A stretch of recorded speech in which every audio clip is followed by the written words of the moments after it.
अमीर बाप की बेटी शिल्पी को मुकेश पसंद होता है, लेकिन दोनों के बीच हैसियत की दीवार खड़ी होती है। और फिर कहीं नौकरी कर लो ना, क्या हमेशा ये लोहे की सलाखों के पीछे भागते रहते हो? कितनी मेहनत करते हो।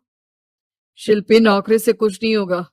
तुम लोगों की हैसियत तक पहुंचना है तो अपना ही बिजनेस करना पड़ेगा, वरना तुम्हारे पापा किसी और से तुम्हारी शादी करवा देंगे। अच्छा, ऐसे किससे करवा देंगी? मैं तो तुमसे ही शादी करूंगी। बोल दिया तो बोल दिया, बस। मुकेश उस बेचारी को समझाता भी तो क्या। दुनिया के रीति रिवाजों से काफी दूर थी शिल्पी। भले ही बड़े बाप की बेटी, लेकिन सादगी इतनी कि क्या कहना। बेटा शिल्पी, कल तुमको देखने लड़के वाले आने वाले हैं, तैयार रहना। मैंने तुम्हारी माँ को समझा दिया है। घर के सारे नौकर चाकर को वो समझा देगी कि स्वागत कैसे करना है। कैसी बात कर रहे हैं पापा? मैं तो मुकेश से प्यार करती हूँ, उसी से शादी करूंगी। मैंने आपको बताया था ना। मुकेश किसका बेटा है? वो स्टील किंग सिंघानिया का, या वो जो बड़े ज्वेलरी वाले हैं मेहता, उनका? नहीं नहीं पापा, अ, वो अपना ही काम करता है, लेकिन एस्टेब्लिश नहीं है अभी। पापा, वो आपके पास तब आएगा जब कुछ बन जाएगा। आप प्लीज थोड़ा सा वक्त दे दीजिए। पिता को शिल्पी की बात पर गुस्सा आ जाता है। वो उससे कुछ नहीं कहते और शिल्पी की माँ के पास जाते हैं। ये संस्कार देकर बड़ा किया तुमने शिल्पी को, और कैसे मैं किसी भिखारी के साथ उसकी शादी कर दूं? कौन है ये मुकेश? मैं जानती हूँ, बड़ा ही होनहार लड़का है। शिल्पी से बहुत प्यार करता है और शादी करना चाहता है। अरे ऐसे कैसे मैं किसी से भी अपनी बेटी की शादी कर दूं? कोई भी उठकर आए और कहे कि मैं शादी करना चाहता हूं तो मैं शादी कर दूं? कान खोल कर सुन लो, कल उसे अच्छे से तैयार कर देना, क्योंकि जो लड़का मैंने देखा है शिल्पी के लिए, वो करोड़पति घर का बेटा है, समझी? लाख मना करने पर भी शिल्पी को उस लड़के से मिलवाया जाता है जो उसके पिता ने उसके लिए देखा था। देखिए, मैं किसी और से प्यार करती हूँ और उसी से शादी करूंगी। ये तो बहुत अच्छी बात है कि तुम किसी और से प्यार करती हो, क्योंकि मैं भी किसी और से प्यार करता हूँ। लेकिन शादी तो हम दोनों को ही करनी होगी, जानती हो ना, ये बिजनेस और ये सारा कुछ। शिल्पी को समझ में नहीं आता कि वो क्या कह रहा है, लेकिन वो समझ जाती है कि वो लड़का भी किसी और से प्यार करता है। पिताजी, वो भी कह रहा था कि वो किसी और से प्यार करता है। हाँ तो करने दो ना, हमने तो नहीं रोका। तुम अपना देखो, शादी के लिए हाँ कर कर गया है वो। लेकिन क्यों? अरे वो और मैं दोनों ही एक दूसरे से प्यार नहीं करते, फिर शादी क्यों कर ले? पापा, एक बार सिर्फ मेरे कहने पर आप मुकेश से मिल ले। पिता शिल्पी के कहने पर फॉर्मेलिटी के लिए ही सही, लेकिन मुकेश को घर बुला लेते हैं। देखो, ज्यादा वक्त नहीं दे पाऊंगा। ये बताओ कि शादी के बाद कहाँ रखोगे उसे? 2 कमरे के मकान में? नहीं सर, मैंने 2 साल के बाद का सारा प्लान कर लिया है। मैंने आयरन इंडस्ट्री खड़ी करने के लिए पूरा ब्लूप्रिंट तैयार किया है। मेरी खुद की जगह है दादाजी की। बस थोड़ा फंड का अरेंजमेंट हो जाता तो काम शुरू कर देता। अच्छा, मतलब तुम यहाँ फंड रेज करने आए हो? मुकेश समझ जाता है कि उसके पिता शिल्पी की शादी उससे कराने के मूड में नहीं है। फंड आप कभी दे भी नहीं पाएंगे मुझे। मुझे तो सिर्फ शिल्पी चाहिए। मैं उसके बिना नहीं रह सकता सर। मैं उसे बहुत खुश रखूंगा। वो तो हर पति का धर्म होता है। वो तो मैं किसी से भी उसकी शादी करा दूं, वो उसे खुशी रखेगा। लेकिन देखो, मैं ज्यादा बात को घुमाना नहीं चाहता। वो बड़े घर की लड़की है, उसे काम काज की आदत नहीं।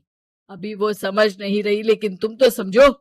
मैं किसी भी हालत में शिल्पी की शादी तुमसे नहीं करवा सकता। मुकेश पिता से लाख मन्नतें करता है, लेकिन वो नहीं मानते। शिल्पी की शादी उस अमीर लड़के से हो जाती है। शादी के बाद क्या हम लोग मेरी माँ के घर चले? मुझे उन लोगों की बहुत याद आ रही है। हाँ हाँ, जाओ जाओ। वैसे भी आज मैं अपनी गर्लफ्रेंड के साथ मसूरी जा रहा हूँ, तुम जा सकती हो। कैसी बात कर रहे हैं? अब हम लोगों की शादी हो गई है, आप कैसे किसी और लड़की के साथ जा सकते हैं?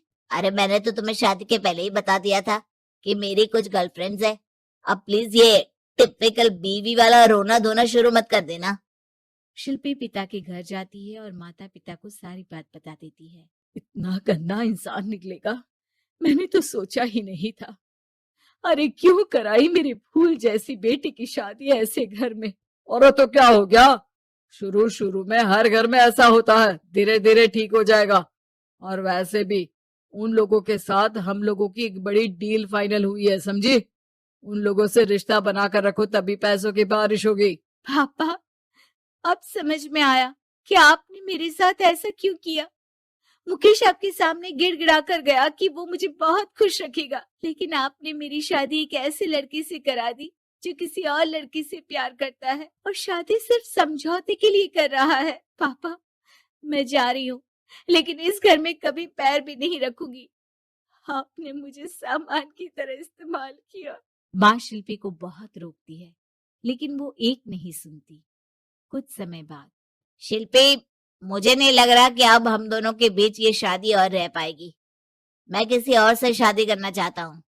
वैसे तुम परेशान मत हो ना, तुम्हारे पापा के साथ हम लोगों की डील जो चल रही है ना, वो नहीं रुकेगी, क्योंकि तुम बहुत अच्छी लड़की हो।